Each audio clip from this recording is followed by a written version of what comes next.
Welcome back, everyone, to The Dragon's Lair. My name is Wade, your host, and this is my show, What I Watch. It's the movies that I love and want to share with you people. So today we're talking about The Abyss. The Abyss is one of my favorite movies of all time. I definitely suggest you watching the special edition. It's a little bit longer, but I think it's worth it. Our actors today are Ed Harris. I love Ed Harris in just so many more movies than what I can mention. Michael Biehn, who I've met. I met Michael Biehn at Comic-Con. So excited about that. And then Mary Elizabeth, please forgive me when I say your name. Mary Elizabeth Mastrantonio. I think all of these actors are great.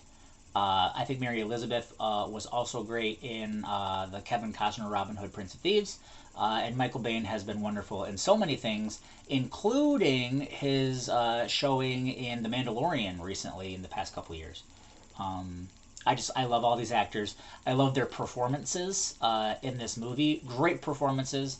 I do think that Mary Elizabeth has a wonderful, I don't want to spoil it for you, but she has a very wonderful, very terrifying scene in this movie.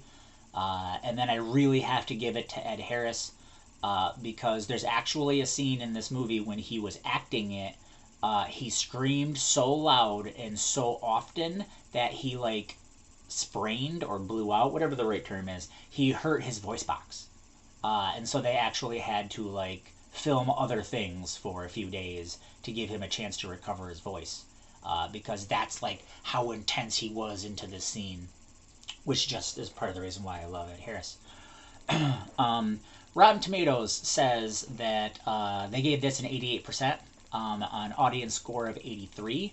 It's PG-13, science fiction adventure, directed by James Cameron.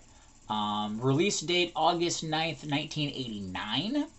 So I was 6 or 5 and some change. Its runtime is 2 hours and 19 minutes, and like I said, the special edition, I believe, is a little bit longer. I think it pushes it to 2.5 or maybe even 3, the special edition. I wrote a synopsis of this film because I don't want to ruin anything for you. An underwater oil drilling platform is called on to help the U.S. Navy recover a lost submarine at the height of the Cold War. Like I said, I don't want to spoil anything. It is a little bit of an older movie, so you may have already seen it, or you may have heard things through pop culture. If you like science fiction, I say check it out. There is a warning that I am going to give you for this one.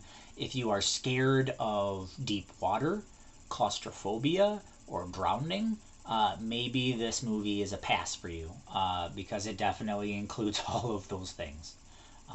So be careful with that. There also a parental warning. There is a little bit of nudity in this movie. It is in a medical context.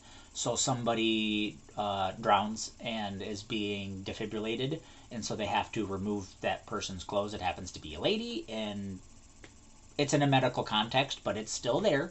So I wanted to give all the parents out there a warning. Because I think about that stuff when I show my kids the movies that I love. It's very suspenseful. It's an underwater adventure. There's the underwater drilling platform. It moves on the bottom of the ocean, and they have all these smaller submarines that the people down there work in and move around in. And at one point, there's this very suspenseful chase of people in submarines, and the submarines are crashing into each other, and they're using the arms that have grasping claws on them to attack each other. It's really cool. So there's lots of suspense. Like I said, it can get pretty scary if you're scared by claustrophobia, because they're in an underwater drilling platform. And so, there's times when space is filled with water and they have to escape, and there's different suspenseful situations with that.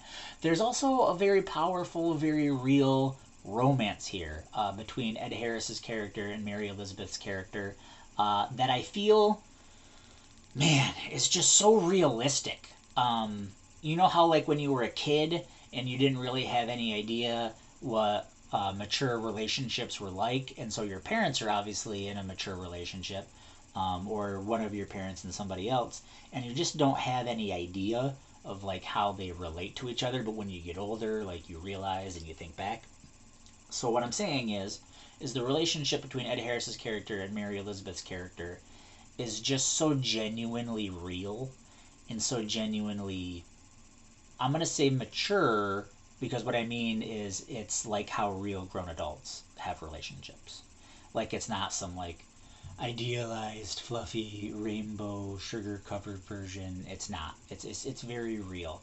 And you know what's even better about it is the lows are very real when they don't get along, but the highs are very real, like when they pull their heads out of their butts and they apologize, or when they come together to work on something. And like it's very realistic to how men behave, and very realistic to how most women behave. Um, that makes it very relatable. Is my point. It's a very relatable relationship, which then makes you invested in the characters and makes a good story, makes a good movie. That's what I'm trying to say. This movie's just got a ton of heart, especially in the climax of the movie, because at a certain point in the movie, the science fiction element shows up, and then you have to deal with the science fiction element of this movie. And the way that they dealt with it is the way that you hope that we really would deal with it. Obviously, no story is complete without an antagonist, so there are bad people who do bad things, but there are a lot of good people who do good things. This movie has a bigger cast than what I really have time to mention. There's all sorts of people in this cast. Some of them you've seen in other places. Some of the people have gone on to do other things. But I will say there are a couple of characters who really stand out, like the lady who plays a character that goes by Midnight. And she's just a wonderful character. And there are side characters on the good side and side characters on the bad side. I really hope I haven't given away any spoilers to this movie, because I really hope that watching this video inspires you to check it out.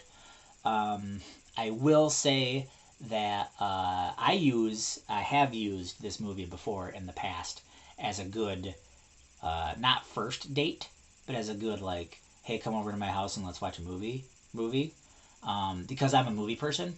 So what it really does is it sees if my potential love interest can stomach some science fiction, because I really love science fiction.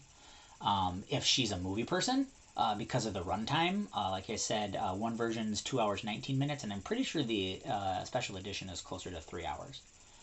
Because some people just can't stomach a 3-hour movie.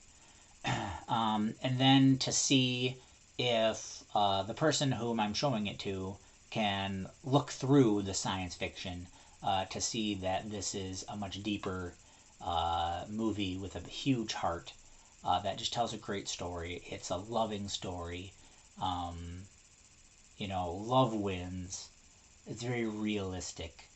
And I just feel like it's a very heartfelt depiction of how people who love each other may have their heads in their butts, but can pull their heads out of their butts to be good to each other as well as others, and live and feel and act with empathy and humility and some grace.